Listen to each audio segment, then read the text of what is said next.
शुक्लाम्बरधरं विष्णुं शशिवर्णं चतुर्भुजं प्रसन्नवदनं ध्यायेत् सर्वविघ्नोपशान्तयेत् अगजाननपद्मार्कं गजाननमहर्निशं अनेकदन्तं भक्तानां एकदन्तमुपास्महे शान्ताकारं भुजगशयनं पद्मनाभं सुरेशं विश्वाकारं गगनसदृशं मेघवर्णं शुभाङ्गं लक्ष्मीकान्तं कमलनयनं योगिहृद्यानगम्यं वन्दे विष्णुं भवभयहरं सर्वलोकैकनाथं गुरुर्ब्रह्मा गुरुर्विष्णु गुरुर्देवो महेश्वरः गुरुर्साक्षात् परं ब्रह्म तस्मै श्रीगुरवे नमः। ఈ ప్రేరణకు కారణమైనటువంటి గురుదేవులు బ్రహ్మశ్రీ చాగంటి కోటేశ్వరరావు గారి పాదపద్మాలకు సమర్థపూర్వకంగా నమస్కరిస్తున్నాను.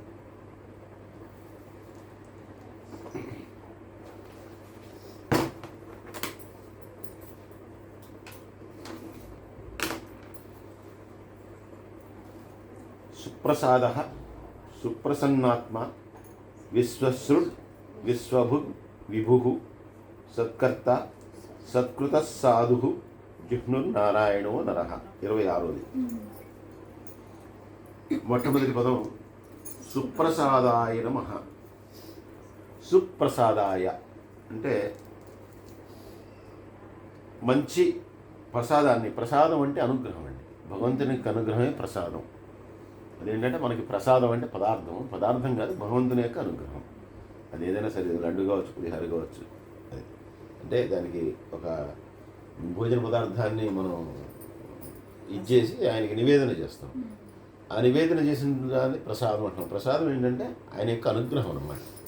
దాని యొక్క కటాక్ష వీక్షణాలు అంటే ఆయన దాన్ని మనం పెట్టినటువంటి పదార్థాన్ని ఆయన చూస్తాడు. ఆ చూసినటువంటి దాన్ని మనం ప్రసాదంగా స్వీకరిస్తాం. ఇందులో ఏంటంటే మనం మన ఇష్టం వచ్చినా మనం చేసి ఆయనకు పెడుతూ ఉంటాం. మనకి ఏది ఇష్టమైతే అది చేసి ఆయనకి ఇష్టం అని చెప్పి ఆయనకి పెడుతూ ఉంటాం.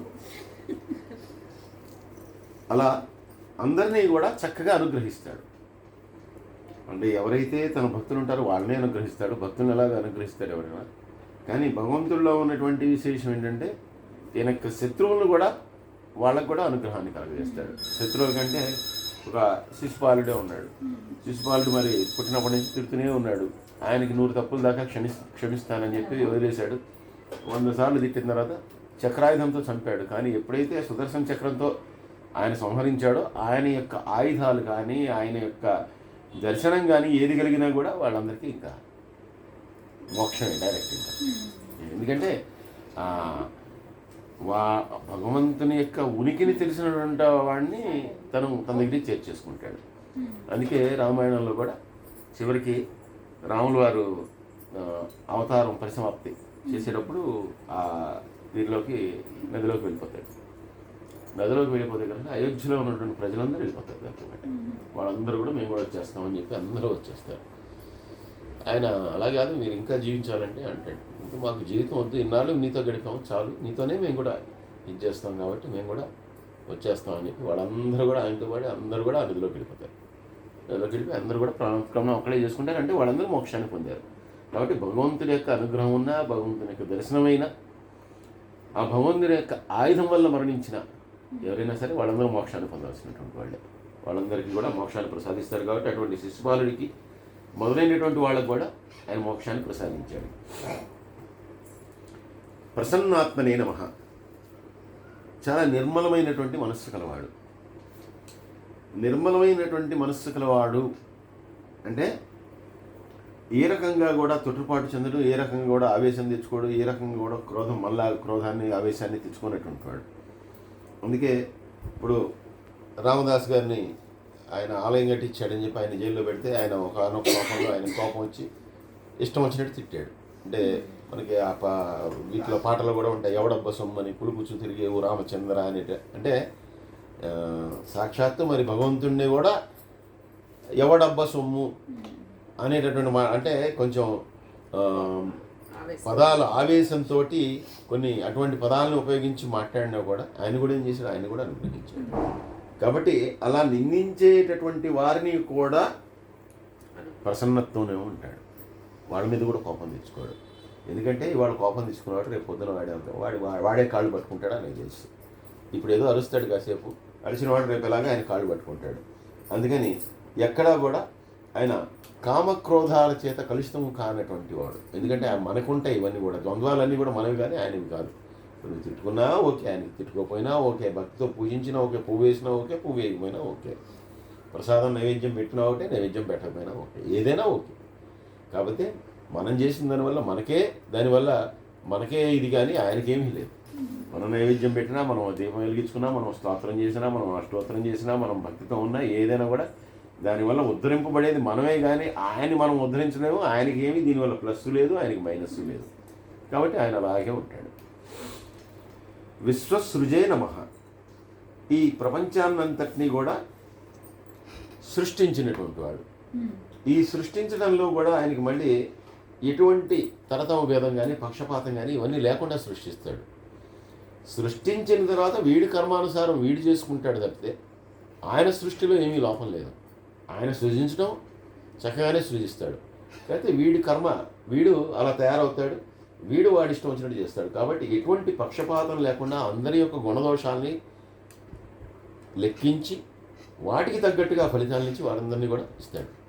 అందుకే ఇప్పుడు ఒకే నక్షత్రం, ఒకే ముహూర్తం, సపోజ్ ఏదో ఒక 10 గంటల 20 నిమిషాలకి ఏదో శ్రవణ నక్షత్రం అంటే సాక్షాత్తు ఆ శ్రీరాముని యొక్క నక్షత్రంలో పుట్టినటువంటి వాడు అనుకోండి.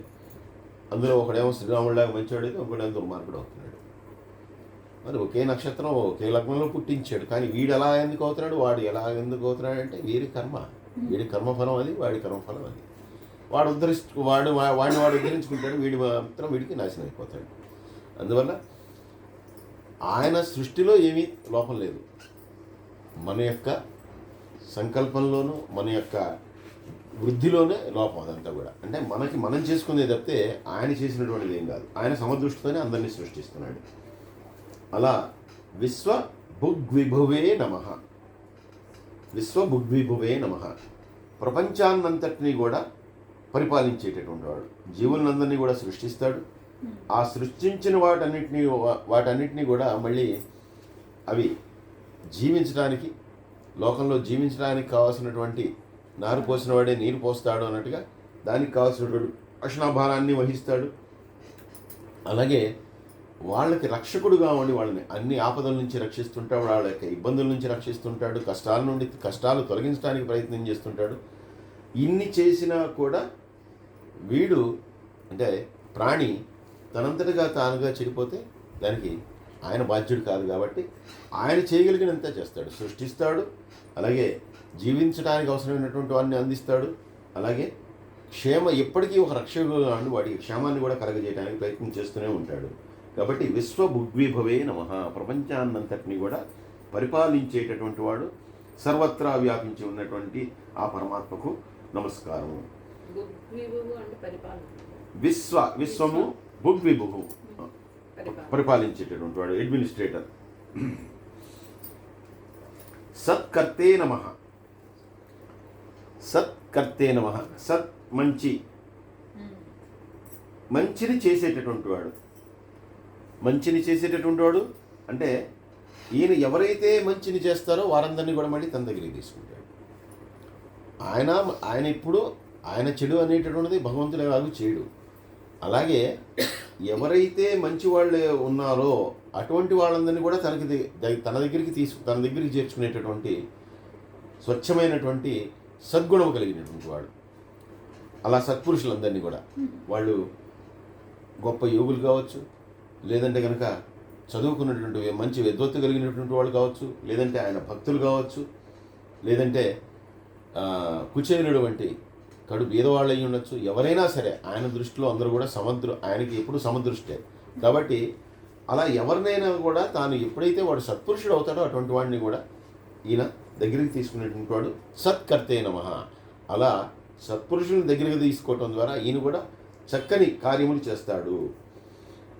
అలాగే ఈయన పూజించే రామాయణంలో కూడా మనకి ఉదాహరణ తీసుకుంటే రాముడిగా వనవాసానికి వెళ్ళినప్పుడు మానవుడిగా ఉన్నాడు కాబట్టి ఆ వనవాసంలో వెళ్తున్నప్పుడు ఆయన వచ్చినటువంటి మునులందరినీ కూడా మొట్టమొదట అహల్యకి ఆ గౌతమ మహర్షి దగ్గరికి వెళ్ళాడు. ఆయనకి ఆ అహల్యకి శాప విమోచనం కలిగించాడు. ఆ తర్వాత అక్కడ ఉన్నటువంటి ఆ అడవిలో ఉన్నటువంటి అనేక మంది మునులందరినీ కూడా దర్శించాడు ఆయన. మునులు ఈయన దగ్గరికి రాకూడదు. ఈయన ఎంత రాజైనా రాజు దగ్గరికి ఈయన ప్రభువే వాళ్ళకి, అయినా కూడా ఈయన దగ్గరికి వాళ్ళు రావటం కాదు, ఈయనే వాళ్ళ దగ్గరికి వెళ్తాడు. ఈయనే వాళ్ళ దగ్గరికి వెళ్ళి వాళ్ళందరినీ రక్షిస్తాడు. అలాగే చివరికి దండకారణ్యంలో ఉన్నప్పుడు మిగిలినవన్నీ కూడా మామూలు వనాలు, చివరి సంవత్సరం ఉన్నది దండకారణ్యం. అక్కడే సీతమ్మ వారి యొక్క అపహరణ జరిగినటువంటి ఇది. ఆ దండకారణ్యంలో అక్కడ కూడా అటుగుండా వెళ్ళిపోదాం అనుకుంటే కనుక వాళ్ళందరూ కూడా వాళ్ళు ఇక్కడ ఉండమని రిక్వెస్ట్ చేస్తారు. ఎందుకంటే ఆ దండకారణ్యంలో చాలామంది రాక్షసులు ఉన్నారు. ముఖ్యంగా రావణాసురుడి అక్కడ కొంతమందికి ఇచ్చేశాడు, కొంతమందికి అది అప్పచెప్పాడు అనమాట. ఈ ఏరియా అంతా మీ ఇష్టం అంటే అక్కడ ఉన్నటువంటి మనుషులు కానీ ఏదైనా వాళ్ళు తింటూ ఉండొచ్చు, ఆ ఏరియా అంతా వాళ్ళది. అలా ఇచ్చేసినప్పుడు వాళ్ళందరూ కూడా ఇలా మా యజ్ఞయాగాదులన్నింటినీ కూడా ధ్వంసం చేస్తున్నారు, ఏది కూడా చేసుకొని ఇవ్వట్లేదు, కాబట్టి నువ్వు ఇక్కడ ఉంటే మేము ధైర్యంగా చేసుకుంటామంటే వనవాసంలో ఆయుధం ధరించాల్సినటువంటి అవసరం లేకపోయినా కూడా కేవలం ఆ దుష్ట శిక్షణ కోసం నేను ఆయుధాన్ని పట్టుకుని మీ అందరికీ రక్షగా ఉంటాను, నేను ఇక్కడే ఉంటానని చెప్పి అక్కడే ఉండిపోయాడు. అక్కడ ఎందుకు ఉండిపోయాడంటే ఈయన ప్రభువు కాబట్టి, ఆ ప్రభువుగా అంటే వనవాసం చేస్తున్నాడు, కానీ ఆయన క్షత్రియ ధర్మం ఏదైతే ఉందో అది క్షత్రియ ధర్మమే. ఆయన క్షత్రియుడు కాకుండా పోలా, ఓన్లీ రాజ్యాధికారం అయితే ఆయనకి దక్కలేదంతే. కాబట్టి క్షత్రియుడు కాబట్టి వాళ్ళందరినీ కూడా రక్షించాల్సినటువంటి బాధ్యత అయింది. కాబట్టి ఇవి మీ అందరినీ కూడా నేనే రక్షిస్తానని చెప్పి రక్షిస్తాడు.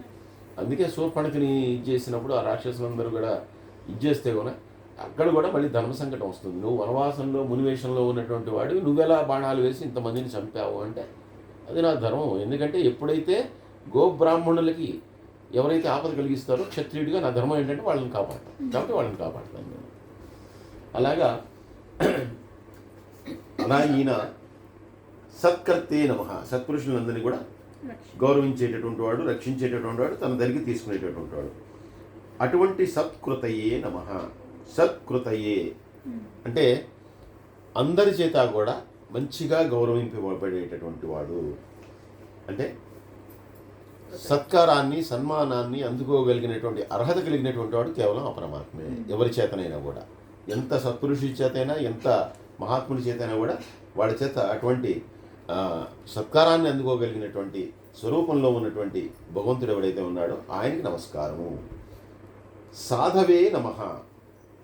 సాధవే, సాధన అంటే ఏదైనా ఒక కార్యాన్ని చేయటం.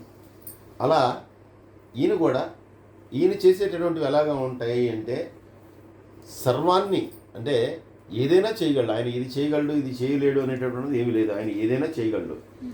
అయినా తాను ఏది ఎలా చేయగలిగినా, ఎంత గొప్పగా తాను చేయగలిగినా, అన్నీ తాను చేయగలిగినా కూడా వాటన్నిటి యందు ఉండేటటువంటి ఒకటే ఏంటంటే న్యాయము. న్యాయము, ధర్మము ఈనాడు కూడా వాటి నుంచి బయటికి రాడు, దానికి లోబడే ఉంటాడు. ఆ రెండిటికి లోబడి ఉండి ఎవరైతే వాటిని ఆశ్రయిస్తారో అటువంటి వారిని మాత్రమే, వారికి తన యొక్క టోటల్గా వాళ్ళందరినీ కూడా పూర్తిగా రక్షిస్తుంటాడు. అందుకే పాండవులకి పూర్తి రక్షణా బాధ్యతల్ని వహించాడు అన్ని చోట్ల కూడా. వాళ్ళు ఎక్కడైతే వాళ్ళు ఇబ్బందులు పడ్డారో అక్కడికి వెళ్ళి ఆ ఇబ్బందులన్నీ వాళ్ళకి అధిగమింపజేసి చివరికి యుద్ధంలో కూడా మరి అర్జునుడికి సారథ్యాన్ని వహించి యుద్ధం అంతా కూడా ఆయన దగ్గరుండి యుద్ధం అంతా కూడా వాళ్ళ చేత నడిపించి చివరికి వాళ్ళు విజయం సాధించేదాకా వాళ్ళ వెనకాలే ఉన్నాడు.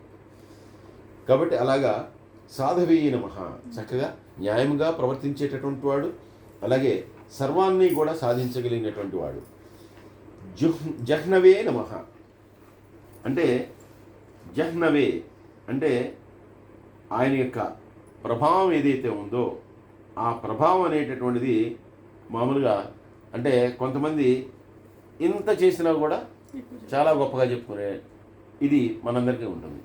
చేసేది చాలా కొంచెం, కానీ దానికి చాలా ఎక్కువ దాని గురించి చెప్పుకుంటాం మనం, ఏది నాకు చేయగలిగితే కనుక. కానీ తన యొక్క ప్రభావం అయితే ఏదైతే ఉందో, తన యొక్క గొప్పదనం ఏదైతే ఉందో దాన్ని ఎవరికి కూడా ప్రత్యేకించి చెప్పుకోవాల్సినటువంటి అవసరం లేనటువంటి వాడు, అలా ప్రకటించుకోనటువంటి వాడు. ప్రకటించుకోనటువంటి వాడు అంటే ఏంటంటే అంతకుముందు చెప్పుకున్నటువంటి నామాల్లో కూడా ఎవరికి ఏ రూపంలో కావాలంటే ఆ రూపంలో దర్శనమిస్తాడు. అంటే ఇప్పుడు ఒక వరాహం ఉందనుకోండి, వరాహం అనేటటువంటి ఒక జీవి ఏదైతే ఉందో దాన్ని చాలా మనం ఒక దాన్ని చాలా ఇది నీచమైనటువంటి భావంతో చూస్తాం వరాహాన్ని. మరి అటువంటి వరాహ రూపాన్ని కూడా ధరించాడు ఆయన. అంటే మళ్ళీ శ్రేష్టమైనటువంటి సింహంగా రావచ్చుగా, శ్రేష్టమైనటువంటి అదే గొప్ప సౌభాగ్యవంతమైనటువంటి ఏనుగుగా రావచ్చు, కానీ అక్కడ ఆ వరాహంగా వస్తేనే ఆ పని అవుతుంది. కాబట్టి అవరాహంగా వచ్చాడు. అంటే తాను ప్రకటించుకోదలుచుకుంటే కనుక ఏ రూపంలో అయినా ప్రకటించుకుంటాడు. అంతేగాని నేను ఎప్పుడూ అలాగే ఉండాలని శాంతాకారం భుజగ సైనం అని మనం చదువుకున్నట్టుగా ఎక్కడికి బయలుదేరినా కూడా కింద ఆశేషన్ వేసుకుని పడుకుని 4 భుజాలు పెట్టుకుని ఒక చక్రం శంఖం లక్ష్మీదేవిని కాళ్ళు ఉండు అని అదే పొజిషన్లో ఎక్కడికి రాడు. ఎక్కడికి ఎలా కావాలో అలా వెళ్ళిపోతుంటాడు. అందుకే గజేంద్ర మోక్షంలో కూడా పరిగెత్తుకుంటూ వెళ్తే అమ్మవారు మిగిలినటువంటి వాళ్ళందరూ వాళ్ళ వెనకాల పరిగెత్తారు. ఆయుధాలు అవన్నీ కూడా ఒకదాని వెనకాల పరిగెత్తుకుంటూ వచ్చాయట. ఆయన మాత్రం పరిగెత్తుకుంటూ వెళ్ళిపోతున్నాడు. చేతిలో ఆయుధం లేదు, పాడు లేదు, ఎక్కడికి వెళ్తున్నాడు ఆయన తెలియదు, వెనకాల వెళ్ళే వాళ్ళకి అంతకంటే తెలియదు. ఎవడో పిలుస్తున్నాడు, వెళ్ళాడు అంతే. దానికి రెడీగా వెళ్ళలేదు, వెళ్ళిపోయాడు అంతే. వెంటనే వెళ్ళాలి, వెళ్ళిపోయాడు. అలా ఆయన యొక్క ప్రకటించుకోనటువంటి వాడు, తన యొక్క ప్రభావాన్ని ప్రకటించుకోనటువంటి వాడు జిహ్నవే నమః. భగవద్గీతలో శ్రీకృష్ణుడికి చెప్తాడు కదండి, నేను గొప్పవాడిని, నాకు ఆది లేదు అంతం లేదు. అక్కడ తను పొగుడుతుంటాడు కదా. అదే అంటే సందర్భాన్ని బట్టి పొగడతా. ఇప్పుడు అక్కడ ఈయన యుద్ధం చేయనట్టు అంటే ఓకే మీరన్నా పొగడితే అనుకున్నాం. అక్కడ ఈయన యుద్ధం చేయనని మానేస్తున్నాడు. అప్పుడు యుద్ధం చేయనని మానేస్తున్నప్పుడు అది కూడా ఏ కారణం చేత మానేస్తున్నాడు? ఉన్న వాళ్ళందరూ నా బంధువులయ్యా, వాళ్ళందరినీ చంపితే నాకు పాపం వస్తుంది, ఇంత ఇదైపోతాను, అధోగతి పాలైపోతాను, ఇది అదే అని చెప్పినప్పుడు నువ్వెవడరా ఇవన్నీ చేయటానికి? నువ్వు నిమిత్త మాత్రుడివి, అంతా చేయించేది నేను, ఎందుకంటే సర్వత్రా వ్యాపించి ఉన్నటువంటి వాడిని నేను, జీవుల్లో ఉండేటటువంటి వాడిని నేను అని చెప్పినటువంటి మాటే. కానీ ఆయనేమి టంకు కొట్టుకుని నేనే గొప్ప అని నేను చెప్పలే. నేనే గొప్ప అంటే కనుక రథాన్ని తోడటానికి ఎవడు కూర్చుంటాడు? రథాన్ని తోడగా అసలు ఆయన గొప్ప అనుకుంటే రథాన్ని తోడగా ఇంకే ఏదైనా పని చేస్తాడు. కానీ రథాన్ని వాళ్ళు ఇంకో అసిస్టెంట్ పెట్టి పక్కన కూర్చుని నీ సలహాలు ఇస్తా అంటాడు. మనం ఎప్పుడైతే మనం గొప్పగా ఫీల్ అవుతామో మనం ఏం చేస్తాం చెప్పండి? సలహా ఇస్తామా, పని చేస్తున్నామా?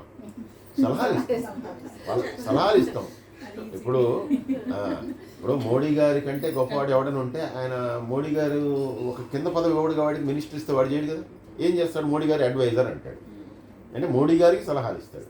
అలాగే మనం కూడా అడ్వైజర్ అని ఎవరినైనా పెట్టుకున్నాం అనుకోండి, ఆడు ఎవడు ఉంటాడు ఆ అడ్వైజరు? మనకంటే ఉన్నతమైనటువంటి వాడు మనకి అడ్వైజర్గా ఉంటాడు. కానీ కృష్ణుడు మరి ఉన్నతుడేగా, అన్ని రకాలుగా ఉన్నతుడే. అర్జునుడి కంటే ఏ రకంగా చూసినా ఆయన ఉన్నతుడే. అది ఏ సందర్భంలో చెప్పాడు అనేది కూడా మనం గమనించాలి కదా. ఆయన మామూలుగా టంకు కొట్టుకుని నేనే గొప్ప అని చెప్పాలా. అక్కడ అవసరం ఉంది. అక్కడ చెప్పకపోతే వాడు వెండు. అక్కడ చెప్పకపోతే వెండు కాబట్టి అప్పుడు చెప్పాడు. ఇప్పుడు అంతే, ఆ తేడా మనం ఆయన గొప్ప కోసం చెప్పుకోవాలి.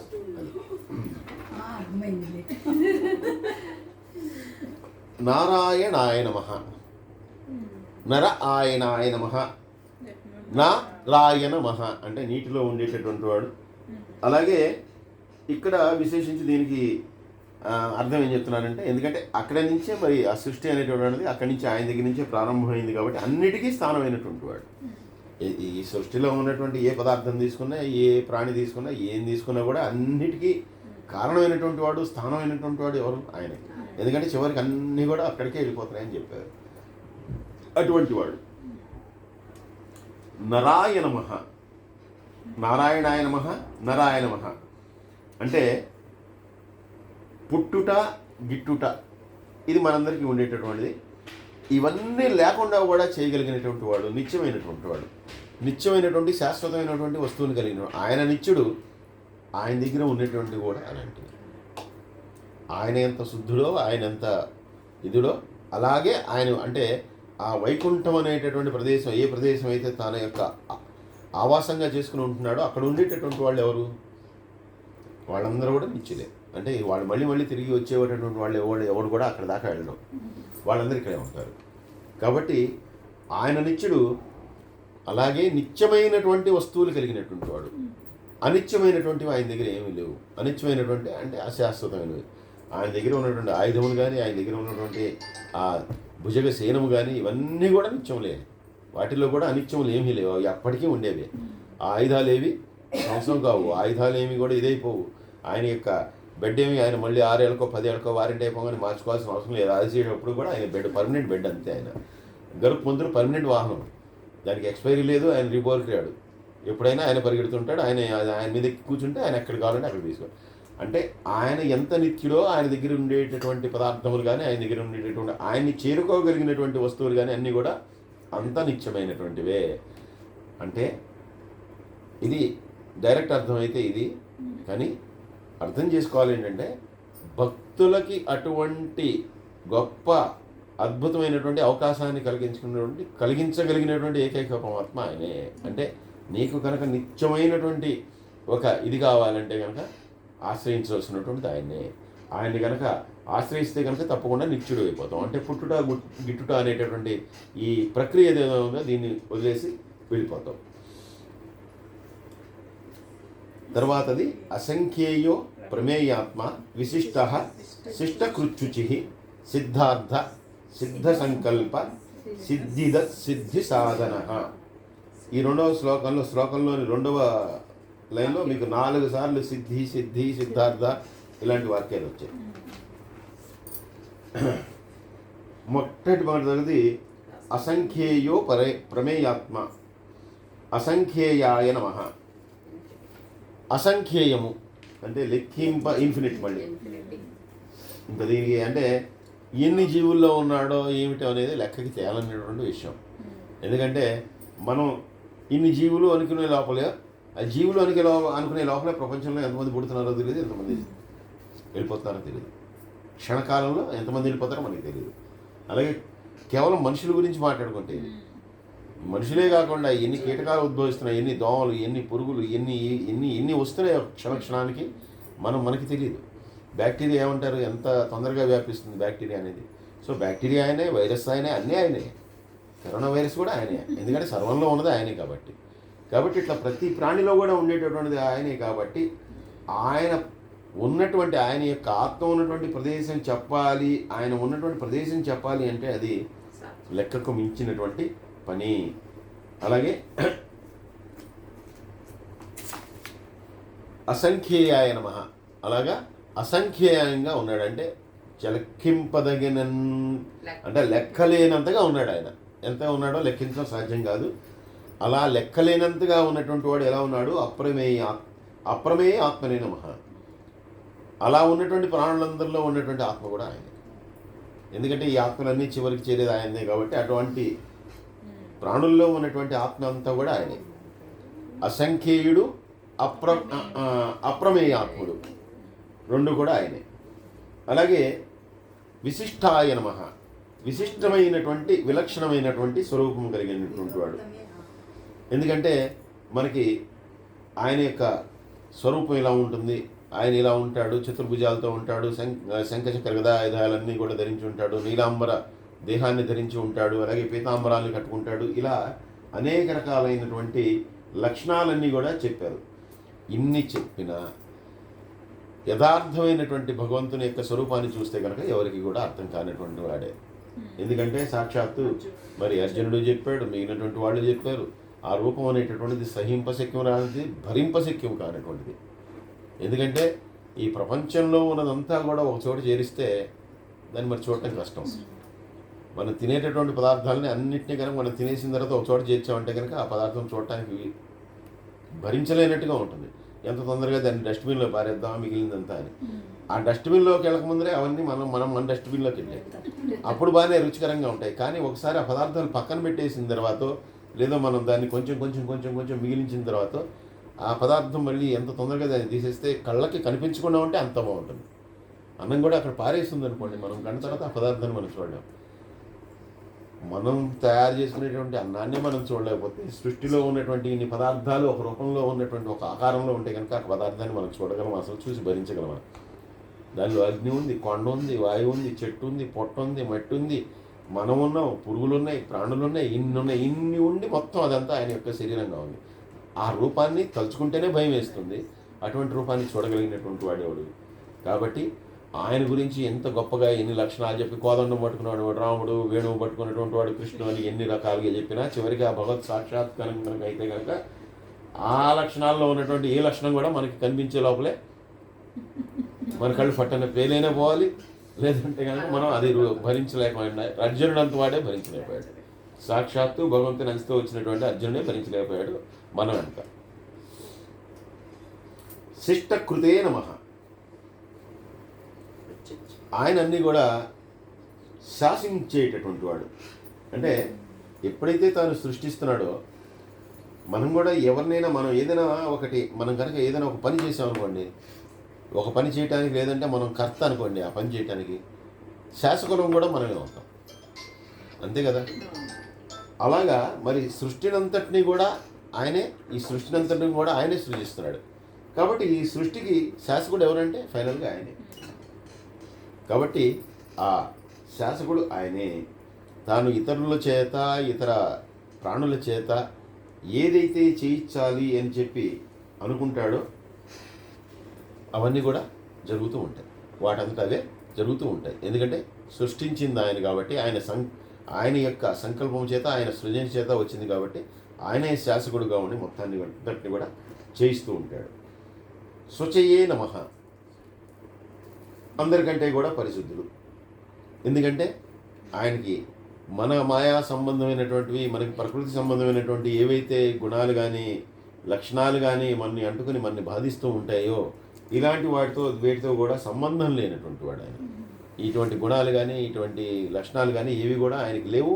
ఆయన ఇవన్నీ బాధించవు కాబట్టి, వీటన్నిటికీ అతీతుడు కాబట్టి ఎప్పుడు కూడా శుచయే ఆయన ఎప్పుడు కూడా శుద్ధిగానే ఉంటాడు, ఎప్పుడు కూడా శుచి ఆయన. సిద్ధార్థాయ నమః, ఇక్కడి నుంచి ఆ సిద్ధ అనేటటువంటి పదం వస్తుంది. ఇంకా సిద్ధార్థాయ నమః పెట్టుకోండి. సిద్ధార్థాయ నమః మొదటిది సిద్ధార్థ, సిద్ధ సంకల్ప, సిద్ధిద, సిద్ధి సాధన 4 సార్లు వచ్చింది. సిద్ధార్థాయ నమః అంటే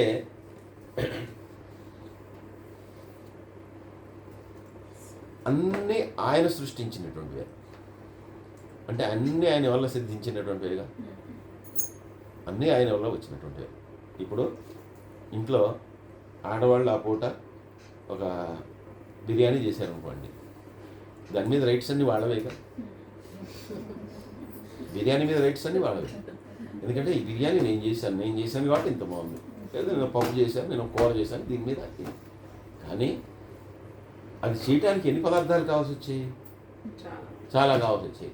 ఆ చాలా అనేటటువంటి వల్ల దానికి టేస్ట్ వస్తుంది, కానీ చేయటం వల్ల వచ్చేటటువంటి క్రియేట్ అంతా తీసుకుని వాళ్ళ సృష్టికర్త. ఎందుకంటే ఈ పదార్థాలు, ముడి పదార్థాలన్నీ ఉన్నా కూడా బిర్యానీని సృష్టించింది నేనే అనేటటువంటి గొప్పదనాన్ని మనం తీసుకున్నప్పుడు, ఆ బిర్యానీలకు కావాల్సినటువంటి రైస్ ఇచ్చింది ఆయనే, దాన్ని వండుకునే కావాల్సిన గిన్నె ఇచ్చింది ఆయనే, క్యారెట్ ఇచ్చింది ఆయనే, బీట్రూట్ ఇచ్చింది ఆయనే, అన్నీ ఇచ్చింది ఆయనే. ఇంకా ఆయన ఎలా ఉండాలి? కాబట్టి సమస్త వస్తువులను కూడా ఆయన సిద్ధింపు చేసుకోగలడు. ఆయన దగ్గర లేనటువంటి వస్తువు ఏమీ ఉండదు, ఆయన సృజించలేనిది ఉండదు, ఆయన సృష్టించుకోలేనిది ఉండదు, ఆయన అక్కర్లేనిది ఉండదు.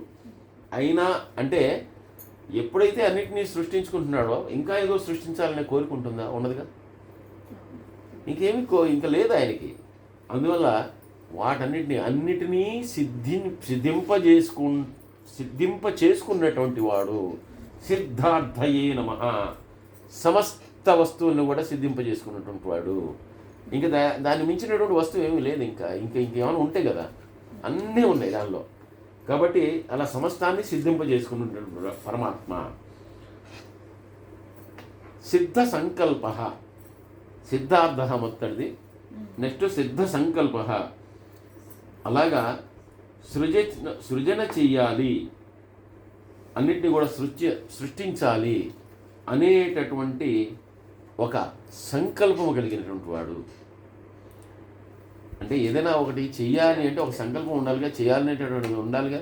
మన ఇంట్లో ఎన్ని వస్తువులు ఉన్నా కూడా పలానా వంటకం చేయాలి అని మీకు అనిపిస్తేనే ఆ వంటకం బయటకు వస్తుంది. కానీ లేకపోతే ఇంట్లో వస్తువులు రోజు అందరి దగ్గర అన్నీ ఉంటాయి, కానీ మీకు వాళ్ళకి వంటింట్లోకి వెళ్ళిన తర్వాత ఏది చేయాలి అనిపిస్తే దాన్ని చేస్తూ ఉంటారు.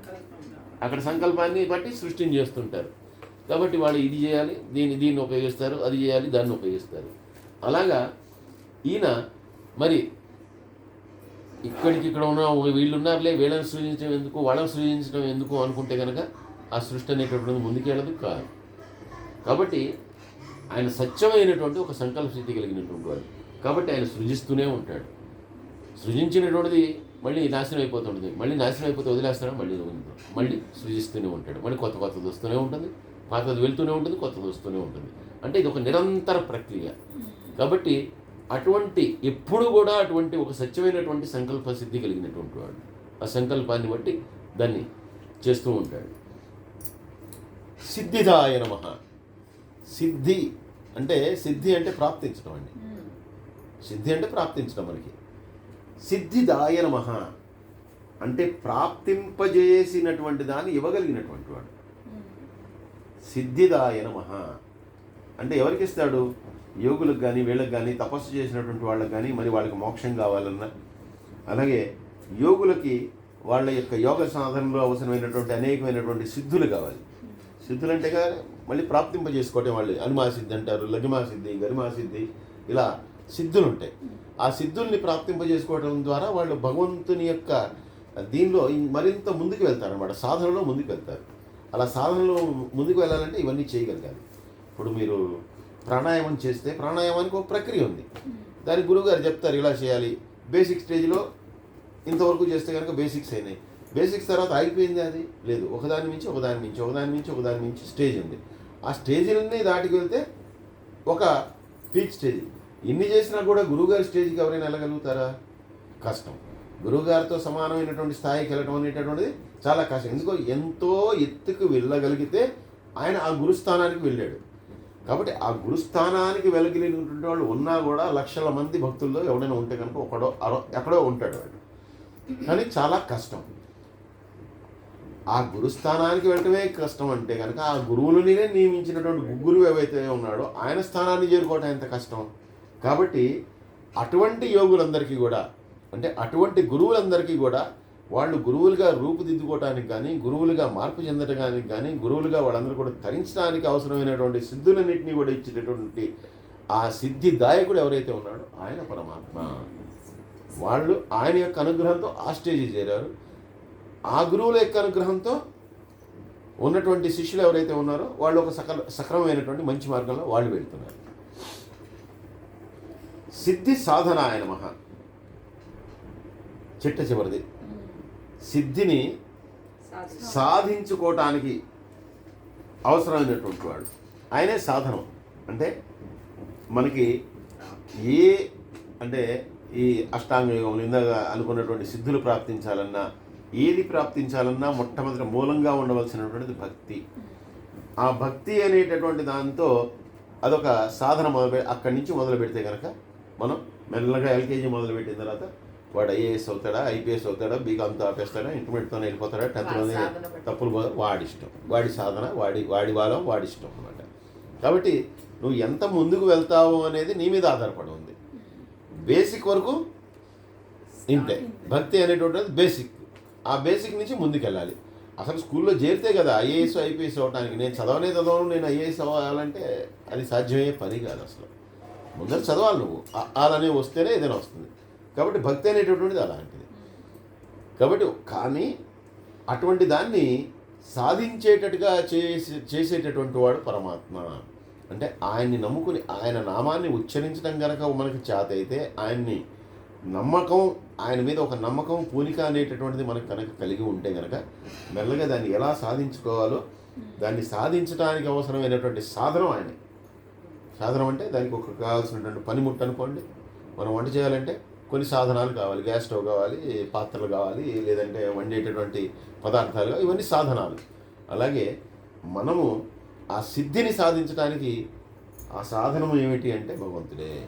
ఎందుకంటే ఏదైనా ప్రాప్తింప చేసుకోవాలంటే ఆయన పట్టుకోవాలి. ఆయన పట్టుకుంటే ఆయన దానికి మార్గాన్ని చూపిస్తాడు. ఆ మార్గంలో ప్రయాణం చేసిన తర్వాత నీ డెస్టినేషన్ ఏదో ఉంటుంది. నీ డెస్టినేషన్ ఎక్కడో అక్కడి దాకా వెళ్ళాలంటే ముందర ప్రయాణాన్ని మొదలు పెట్టాలి ఆయనతో. వృషభో విష్ణు వృషపర్వా వృషోదర వర్ధనో వర్ధమానశ్చ వివిక్త శృతిసాగర.